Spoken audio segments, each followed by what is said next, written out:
दोस्तों, आज पीछे कुर्कबॉन्ड और आदमखोर बादशाह, ये कवर चित्र है दोस्तों।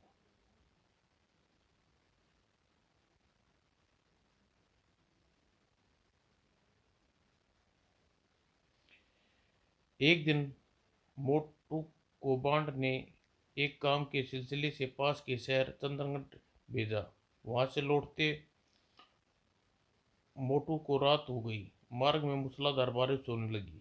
बारिश से बचने के लिए आसपास कोई जगह नहीं। उस रोशनी वाले स्थान पर जाकर लेता हूँ। मोटू जब छोटे मोटे टूटे फूटे मकान के भीतर पहुंचा, वहां रोशनी हो रही थी। वहां चार बदमाश किस्म के व्यक्ति मिले जो खा पी रहे थे। लो मित्र, तुम भी पियो। नहीं, मैं सिगरेट शराब नहीं पीता।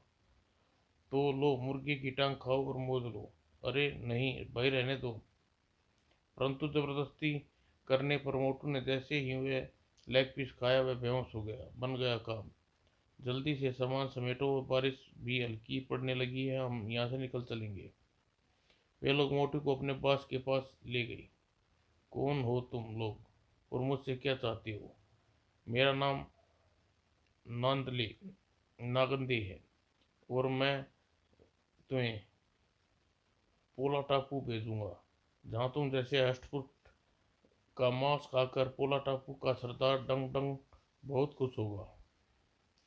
बॉस की बात सुनकर मोटू बेहोश हो गया और उसे बेहोशी की अवस्था में एक कैद खाने में डाल दिया गया।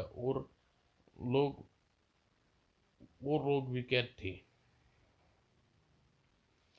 उधर कुर्कबांड मोटू के रहस्यमय तरीके से लापता होने पर धमाका सिंह और कलावंती से अधिक परेशान था। वह सुबह शाम मोटू की तलाश में सड़क नापता रहता था। मोटू के गुम होने की रिपोर्ट उसे थाने में भी लिखवा दी थी। 2-3 दिन बीतने पर मोटू का कुछ पता नहीं चला तो वह पुनः सड़क पर खोजबीन करता निकल पड़ा, जहां मोटू चंदन नगर के लिए गया था। वहां मार्ग में एक टूटा फूटा मकान देखकर उस मकान में जा पहुंचा। ओह, पच्चीनों और टायरों के निशान देखकर लगता है कुछ दिन पहले यहाँ कुछ व्यक्ति जरूर आए थे।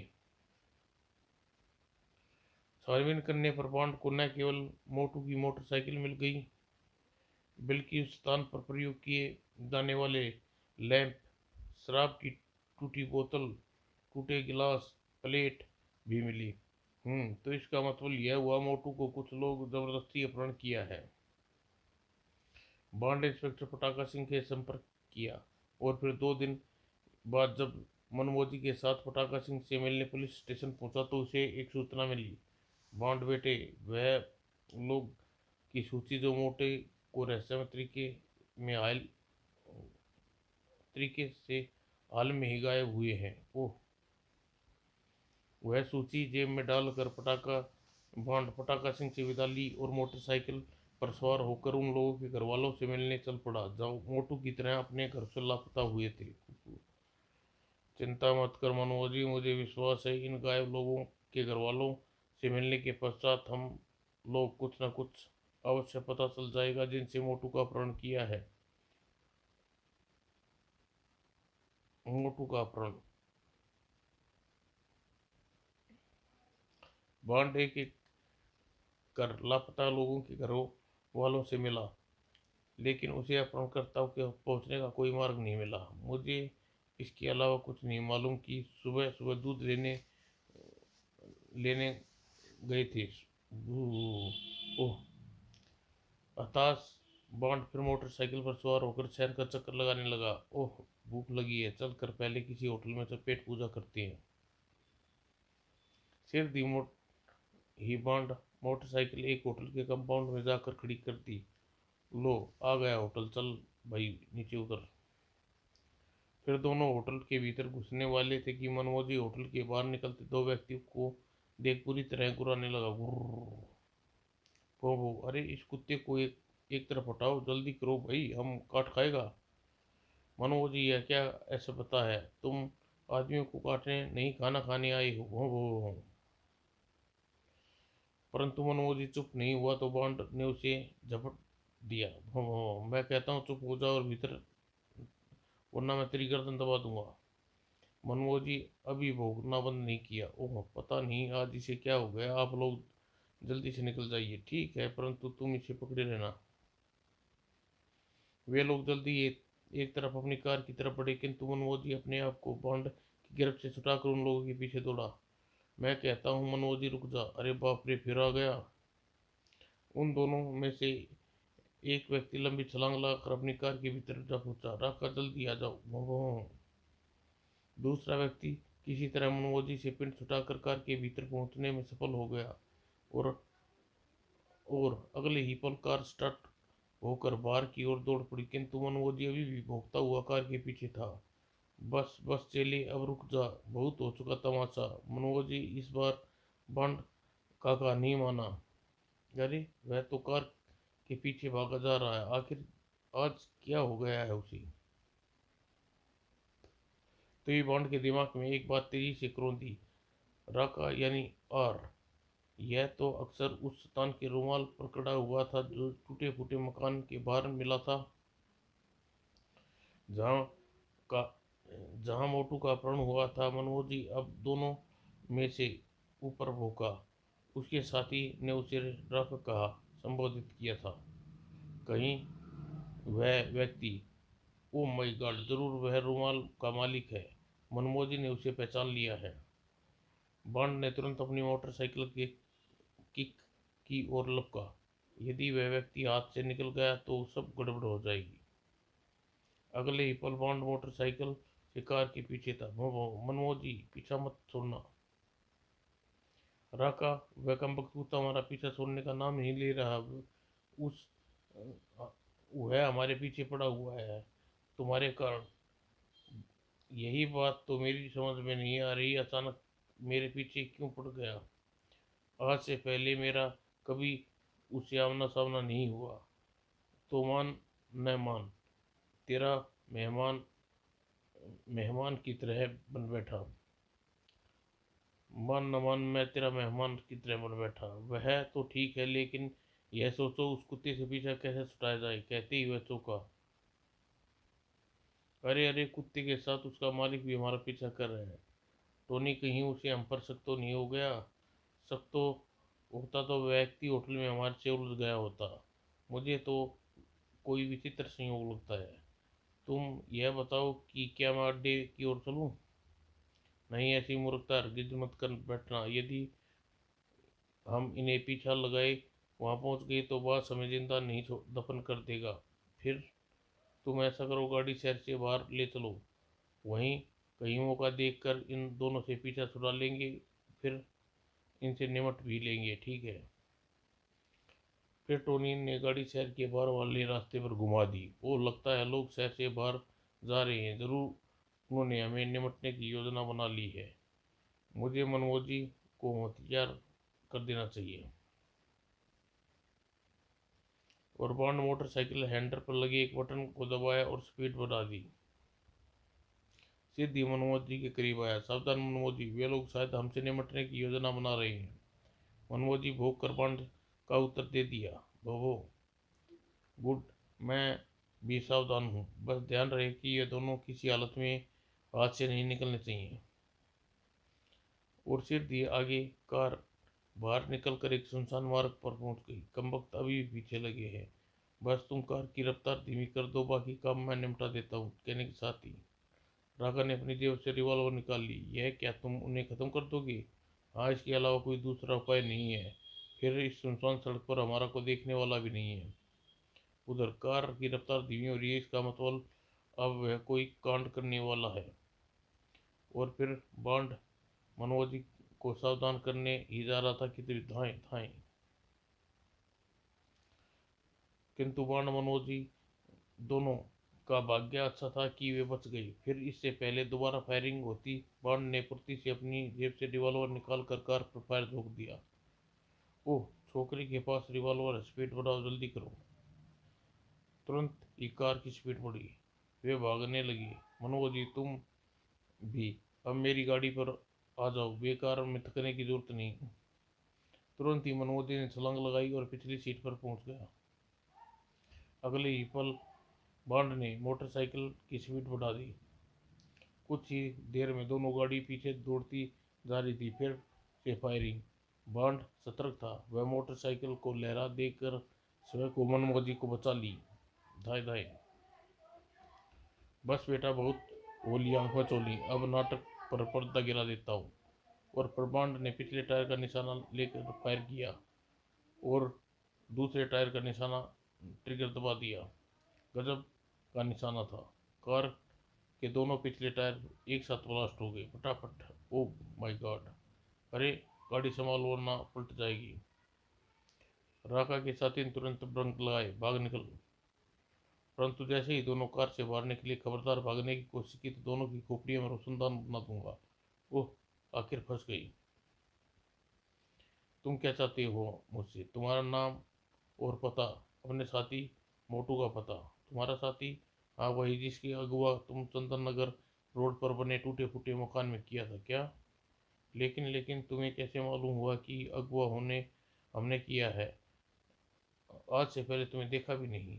देखा तो मैंने भी तुम्हें कभी नहीं प्यारे, परंतु मनमर्जी ने तुम्हारी और राका की गन जरूर पहले मिल गई थी। और वो भी इस रुमाल के जरिए। यह मुझे उस मकान में मिला जहां तुमने मोटू का अपहरण किया। अरे, यह रुमाल तो मेरा है। तो यह चक्कर है। जरूर तुम्हारा ही होगा प्यारे, लेकिन अब तुम दोनों ही हमारे हो। इसलिए तुम अपनी भलाई चाहती हो तो चुपचाप मेरे प्रश्नों का उत्तर दे दो। क्या पूछना चाहती है तुम? सिर्फ यह बता दो कि तुम लोग कौन हो और कहाँ रहते हो। मोटू कहाँ है और तुमने उसका अपहरण क्यों किया? नहीं नहीं, तुम्हारे इन प्रश्नों का उत्तर नहीं देंगे तो चलो तुम दोनों मरने के लिए तैयार हो जाओ, क्योंकि मेरे पास गंवाने के लिए फालतू वक्त नहीं है। नहीं नहीं, हमें मत मारो गुरु। मैं तुम्हारे प्रश्नों का उत्तर देने के लिए तैयार हूँ। गुड। टोनी, जानते हो तुम क्या करने जा रही हो? जानता हूँ, लेकिन मुझे अपनी जान बहुत प्यारी है। बास की गुलामी। परंतु यदि तुमने सब कुछ बता दिया तो तुम जिंदा नहीं बचोगे, क्योंकि बास तुम्हें जिंदा नहीं छोड़ेगा। ओह, बास के पास अब जाएगा ही कौन? मैं तुम्हारे यहाँ सीधा पुलिस स्टेशन जाऊंगा। शाबाश टोनी, तुम मुझे बहुत सब कुछ बता दो। इसके बाद मैं तुम्हें पुलिस स्टेशन भी सुरक्षित पहुंचा दूंगा, ठीक है? सुनो, तुम्हारा साथी मोटू ग्रीन रोड कोठी नंबर। बस इतना ही कह पाया था कि दाएं दाएं एक कार फर्राटे से उसकी निकट से गुजरी। आ आ इससे पहले कुरकरवांड को समझ पाता, कार से हुई फायरिंग ने राका ओटोनी को ढेर कर दिया। मनमोजी, तुम कार का पीछा करो। और मनमोजी तुरंत कार के पीछे दौड़ पड़ा। मनमोजी की नज़रों से ओझल होने के बाद बांड ने बारी बारी दोनों कार नब्ज टटोली। वो दोनों अल्लाह को प्यारे हो गए, यानी मोटू तक पहुंचने का मार्ग एक बार फिर बंद हो गया।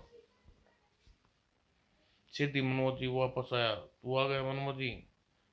शाबाश, जल्दी ही बता वे लोग कौन थे। कू। ओह, तू पहले उनका पीछा करने में असफल रहा। कू। वो समझ गया, उन्हें तुझे खत्म करने की कोशिश की, यानी हमारी सारी मेहनत पर पानी फिर गया। चल यार, कहीं से पुलिस को फोन कर दे, इन लाशों के पास रुकने का कोई फायदा नहीं। और बांड की मस्तिष्क में एक विचार आया, क्यों ना इनकी तलाशी लेकर देखूं, शायद कोई काम की चीज हाथ लग जाए। और बांड पलट कर उन दोनों की तलाशी लेने में जुट गया। तलाशी लेने पर बांड को एक चीज ने चौंकाया। दो मुरझाए हुए गुलाब के फूल। ये दोनों फूल तो इनकी दोनों की जेबों से मिले हैं। जरूर इनके कोई भेद है।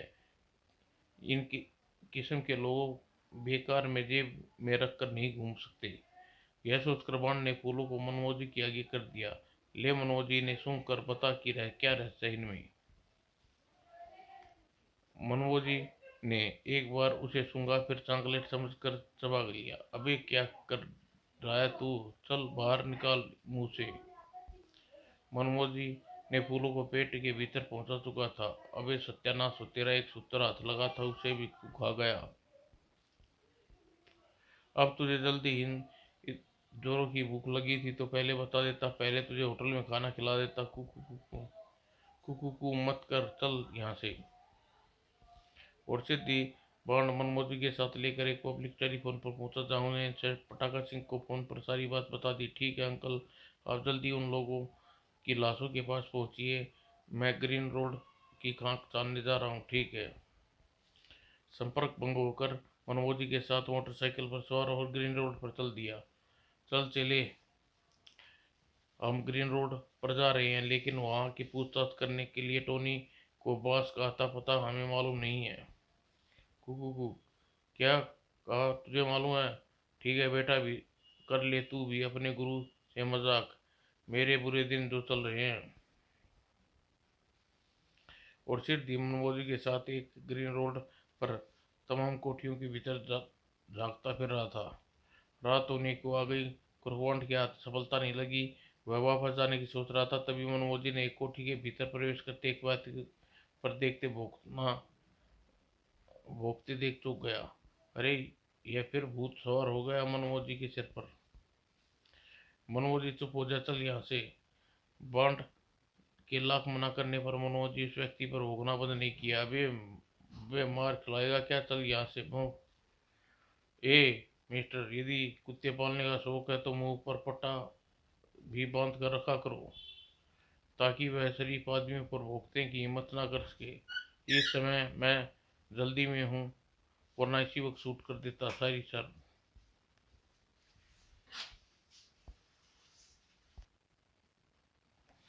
वह व्यक्ति कंधे उचकाकर कोठी के भीतर चला गया। अबे मनमोजी के बच्चे, तेरा पागलपन नहीं गया तो किसी दिन अपने साथ साथ मुझे भी गोली मरवा देगा। चाबे चल इधर से। मनमोजी भयंकर गुर्राट सुनकर बांट बुरी तरह चौंका। उसे अचानक ही भीतर जाने वाले व्यक्ति के कोट का कलर ध्यान, जिस पर गुलाब का फूल लगा था। ओह, उस व्यक्ति के कोट में बिल्कुल वैसा ही गुलाब का फूल लगा था जैसा मुझे टोनी और राका की जेबों में मिला था। तो क्या मनमोजी इसी कारण वो गुर्रा रहा था? जरूर यही बात होगी। इसका मतलब यह हुआ कि व्यक्ति कुछ न कुछ संबंध टोनी और राका के साथ अवश्य थे। लोग अवश्य एक दूसरे को पहचानते थे, के लिए इन फूलों का इस्तेमाल करते थे। मुझे इस कोठी के भीतर चलना कर खोजबीन करनी चाहिए। अंदर माली व कुछ फालतू घरेलू नौकरों की नज़र मुझ पर या मनमोजी पर जमी है। कहीं कोठी में के भीतर खतरा प्रवेश करना होगा। बांड पिछवाड़े के चक्कर लगा मनमोजी के साथ कोठी के पिछवाड़े में गया। हाँ, भीतर घुसने के लिए जहाँ ठीक होगी। कोठी के भीतर बास्टोनी और राका को तो हमने ठिकाने लगा दिया, लेकिन लड़के और कुत्ते के लफड़े में बड़ी अजीब मुश्किल से पीछा छुड़ाया है। कमबख्त कुर्कवांड का कुत्ता मेरे पीछे पड़ गया था। कुर्कवांड, अरे यह तो टोनी और राका उस कमबख्त के हाथ लग गए। मुझे रिपोर्ट मिली है कि कोई पुलिस या जासूस उसके पीछे हाथ धोकर पड़ गया है। पुलिस का जासूस नहीं, बांड खुद कुर्कवांड उनके पीछे पड़ गया था। यदि मैं उन्हें इसे खत्म करने में थोड़ी सी भी देर कर देता तो वह हम तक हम सब के बारे में जान कर तुरंत तुरंत यहाँ आ धमकता। यह तुमने बहुत अच्छा किया शुक्राले, कुर्कवांड बहुत खतरनाक जासूस है।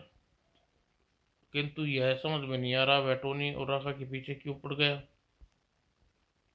तभी एक व्यक्ति वहां प्रवेश किया। बस, एक व्यक्ति संदिग्ध अवस्था में कोठी के इर्द गिर्द मंडरा रहा है। उसके साथ एक कुत्ता है। मुझे संदेह है पुलिस का कोई कुत्ता है। क्या कुत्ता? यदि यदि वह व्यक्ति के साथ कुत्ता है तो वह कुर्कवांड ही होगा। ओह, परंतु समझ में नहीं आता वो यहाँ तक कैसे पहुंचा। इस विषय में बाद में सोचेंगे। यदि व्यक्ति कुर्कवांड है तो हमें तुरंत पकड़ मंगाना चाहिए। तुम जाओ अपने दूसरे साथियों के साथ, तुरंत उसे पकड़कर हमारे सामने पेश करो। जो आज्ञापाश। और बाहर, मनमोजी तू गेट के भीतर घुसने की कोशिश कर। यदि भीतर न घुस पाए तो वहीं से भीतर की निगरानी करना। और मेरा संकेत पाकर उचित कार्रवाई करना समझ गया। और मनोज जी की पीठ थपथपाकर बांड चार दीवारी पर चढ़कर दूसरी ओर कूद गया। परंतु पिछवाड़े पहुंचकर जैसे ही वह इधर उधर निगाहें दौड़ानी चाहिए, खबरदार, अपनी भलाई चाहती है तो चुपचाप अपने हाथ उठा ऊपर, आखिर फंस गया। खतरे को भाप कर बांड हाथ ऊपर उठा लिए। तुम कौन हो भाई और क्या चाहते हो? यह सवाल तुम्हारे हमारे पास के पास, चलो आगे बढ़ो। वाह, फिर तो तुम्हारे पास से मिलकर मुझे बहुत प्रशंसा होगी। बकवास बंद करो और चुपचाप आगे बढ़ो। सिर दी बांड अपने बॉस के सामने पेश किया। तो तुम हो प्राइवेट जासूस कुरकुरान? बिल्कुल साहब। यदि आपको कोई इतराज ना हो तो। साला बिल्कुल किसी राक्षस की औलाद या उसका बाप लगता है। तुम हमारी कोठी के चक्कर क्यों लगा रहे थे? अपने साथी मोटू को ढूंढ रहा था। मुझे संदेह है कि उसका अपहरण तुम ही लोगों ने किया है और उसे यहीं छिपा रखा है। कौन मोटू? वही जिसे तुम्हारे साथियों ने चंदन रोड से उठाया। ओह बॉस, लगता है यह उस मोटे छोकरे की बात कर रहा है जिसका राका और टोनी आपके पास लाए थे। भाई, समझ में मेरी बात। चलो अच्छा हुआ आपकी समझ में सारी बात अपने आप आ गई, मुझे समझाने की जरूरत नहीं पड़ी।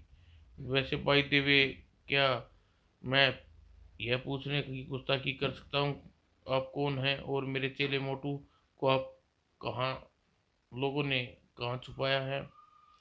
यह सारी बातें तुम्हारा साथी बता देगा। जाकिर, इसे इसके साथी के पास छोड़ाओ। और तुम्हें क्या करना है यह तुम्हें मालूम है यशवास? वह व्यक्ति मोटू को बंदूक के साए में लेकर एक द्वार की ओर बढ़ा। शुक्र है मोटू यहीं मिल गया, मेरी मेहनत सफल हो गई। उसके वहां से जाने के बाद जैजब जैबक, अब यहाँ खतरा बढ़ गया है, इसलिए अब यहाँ से खिसक लेना चाहता हूँ। तुम तुरंत कैदियों को कोटा टापू भेजने की तैयारी करो। ये खेप यहाँ से हट ही जाए तो अच्छा है। Okay boss. उधर बांड जब मोटू की कोठरी में धकेल लगा तो मोटू को देखकर प्रशंसा से लिपट गया। ओह बांड भैया, अच्छा हुआ तुम आ गए। अरे अरे, छोड़ दे मुझे। बांड भैया, मुझे पूरा विश्वास हो गया कि हम जल्द ही काल कोठरी से आज़ाद हो जाएंगे। और यह मुझे लग रहा है कि तुम लोग साथ साथ अब मैं भी खुदा को प्यारा हो जाऊंगा। खैर बताओ, पहले यह बताओ कि सब माजरा क्या है? तुम लोग कैद करने वाले कौन हैं और क्या चाहते हैं? तब मोटू तब मोटू ने बॉन्ड को सारी आप बीती सुनाने के साथ साथ बात से हुई अपनी आपत्ति भी बता दी। ओह, इसका मतलब यह हुआ कि राक्षस पोला टापू में कोई गहरा चक्कर चला रखा है।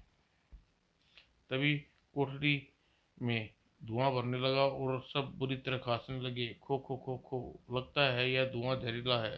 खो खो खो, मेरा दम घुट रहा है। खो खो खो। फिर वे सब बेहोश होकर जमीन पर लुढ़क गए और बेहोश होते ही कोठरी का दरवाजा खुला और लोग प्रवेश किया। चलो, सबको उठाओ और बाहर ले चलो। और फिर लोग दिन भर आधी रात के समय बोट के समुद्र का सीना चीरती हुई तीव्र गति से आगे एक तरफ बढ़ी जा रही थी। वह बड़ी बोट राक्षस जैसे दिखने वाले बांस ना गधे की थी। बांड आदि उसी बोट पर पहुंच आया। ओह, हम कहाँ हैं? घबराने घरघराहट की आवाज़, माहौल में गंध, तो ऐसा लगता है जैसे हम बड़े स्टीमर में हैं।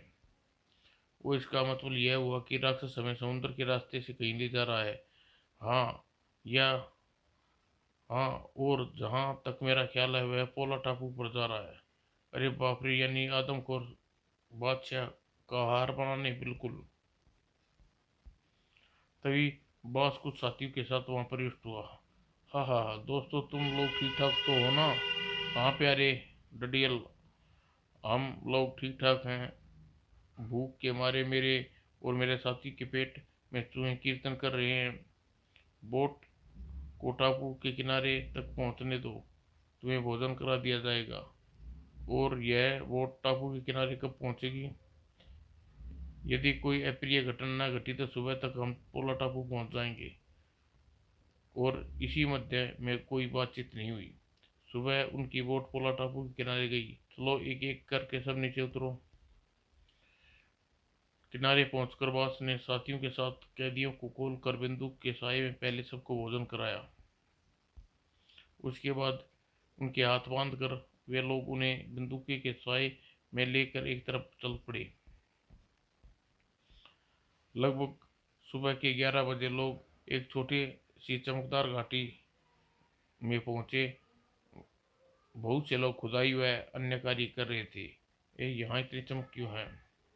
पाठ भैया, ऐसा लगता है जैसे ये लोग सोने की घाटी में आ गए। देखो ना, चारों ओर कैसी सुनहरी चमक फैल रही है। ये सुनहरी चमक सोने की घाटी। साबिर, तुम लोग इनके हाथ पांव खोल दो, इन लोगों के साथ काम कर पर लगा दो। सरदार डम डम से मिलकर आता हूँ। ठीक है बॉस। परंतु बात जैसे ही वहां से जाने के लिए पलटा, उस्ताद जी प्लीज अब बता दो, यह सब क्या चक्कर है?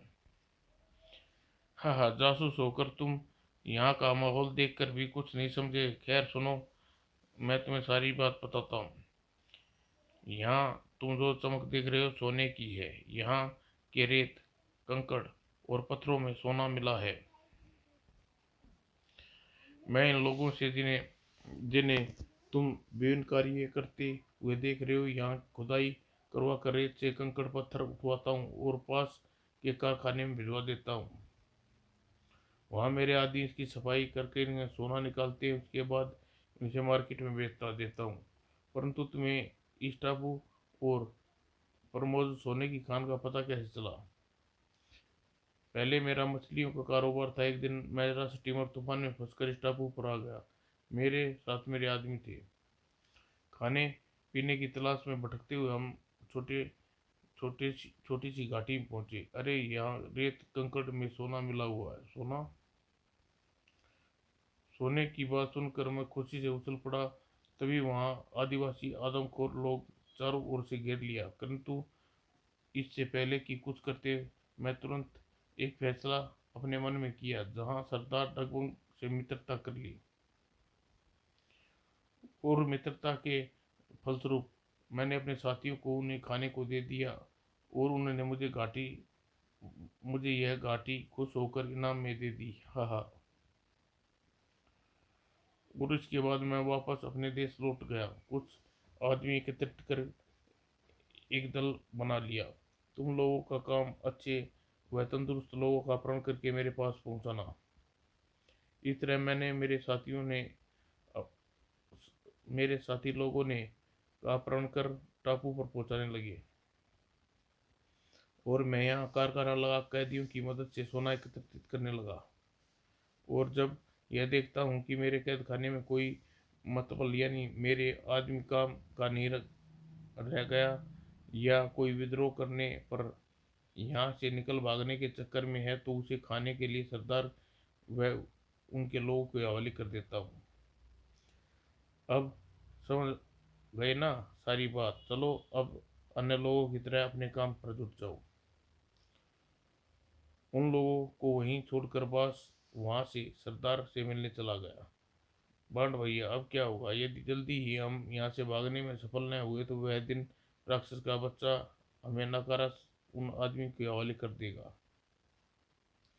परंतु इससे पहले बांड कोई जवाब देता, आकाश में विचित्र आवाज गूंज उठी। ओ, यह कैसी आवाज है? और जब बास टापू के सरदार से मिला, उसे देखकर बहुत खुश हुआ। तुम आ गए दोस्त, तुम्हें देख कर बहुत खुश हूँ। बोलो इस बार हमारे लिए क्या लाया? तुम्हारे लिए इस बार बहुत सा मोटा शिकार लाया मित्र, कल ही तुम्हारे हवाले कर दूंगा। वाह! तभी आकाश में गूंजती तेज आवाज सुनकर दोनों एक साथ आदिवासी की दृष्टि आकाश की ओर उठ गई। भारतीय सेना। तभी विमानों की 70धारी सैनिक हवा में उगल तभी उन विमानों में छत्रधारी सैनिक को हवा में उगल दिया। ओ माय गॉड, ये तो भारतीय सैनिक यहाँ कैसे आ पहुंचे। उधर बांडा आदि के चेहरे पर आकाश में मंडराते भारतीय छत्रधारी सैनिकों को देखकर प्रशंसा से खिल उठे। वाह, आ गए हमारे मुक्तिदाता, हुर्रे। उधर सरदार, वे लोग हमारे दुश्मन हैं, अपने आदमियों को तुरंत आदेश दो, उन्हें नीचे उतरते ही मार डाले। मुकाबला करो, दुश्मनों को मार डालो। हो। और जैसे ही भारतीय सैनिक नीचे उतरे, आदमखोर आदिवासियों ने उन पर हमला कर दिया। बस उनके साथियों ने बेरहमी से भारतीय सैनिकों को मौत के घाट उतारने लगे। पहले तो भारतीय सैनिक अचानक हुए हमले से नुकसान उठाते रहे, लेकिन फिर मोर्चा संभाल कर मुकाबला आरंभ कर दिया। जबरदस्त मुकाबला हुआ, लेकिन अंत में आदिवासी के साथ साथ बास और बचे खुचे आदमियों ने भारतीय सैनिकों के समक्ष घुटने टेकने पड़े। हमें मत मारो, हम आत्मसमर्पण करते हैं, गिरफ्तार कर लो इनको। और सबको गिरफ्तार कर लिया गया। बांड और मोटू सभी कैदी प्रशंसा से चिल्लाते हुए वहां पहुंचे। वो पटाखा अंकल, शुक्र है मोटू और बांड सही सलामत है। बांड व उसके साथियों को गिरफ्तार देख बांड और मोटू सभी कैदियों में प्रशंसा की सीमा न रही। इंस्पेक्टर अंकल, आपने बिल्कुल सही मौके पर एक्शन लिया, लेकिन यह बात मेरी समझ में नहीं आई कि आप इस टापू का पता कैसे चला और अचानक यहाँ कैसे पहुंची। तुम्हारे चेले की मदद से। वो देखो, वो रहा तुम्हारा चेला मनमोजी। सीधी मनमोजी ने बांड के पैरों में आकर लेटने लगा। बस बस चेले, इतनी खुशी बहुत है। अंकल, आप मनमोजी की मदद से यहाँ कैसे किस प्रकार पहुंचे। अरे भाई, जब तुम्हारे गुरु चेले चेले की क्या तारीफ करूं। सचमुच मनमोजी बहुत समझदार है। अचानक ही वह कल रात पुलिस स्टेशन में आया। अरे मनमोजी, और फिर मुझे जबरदस्ती कपड़े को पकड़कर ग्रीन रोड की कोठियों में ले गया, जहाँ तक कैद थे। जरूर कोई खास बात है।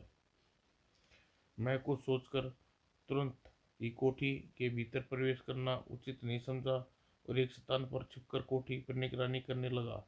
लगभग 11 बजे के करीब उस कोठी से एक वैन निकली।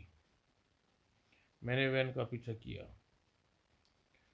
वे वैन से दक्षिण किनारे पर जाकर रुकी। वहाँ एक स्टीमर खड़ा था। फिर मैंने वैन को बेहोश लोगों को उतारकर स्टीमर में चढ़ाते देखा।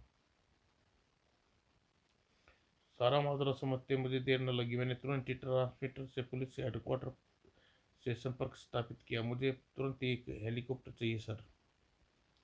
आईजी साहब ने मेरी स्थिति के अंतर्गत अवगत कराने के बाद हेलीकॉप्टर द्वारा बदमाश के स्टीमर का पीछा करने लगा।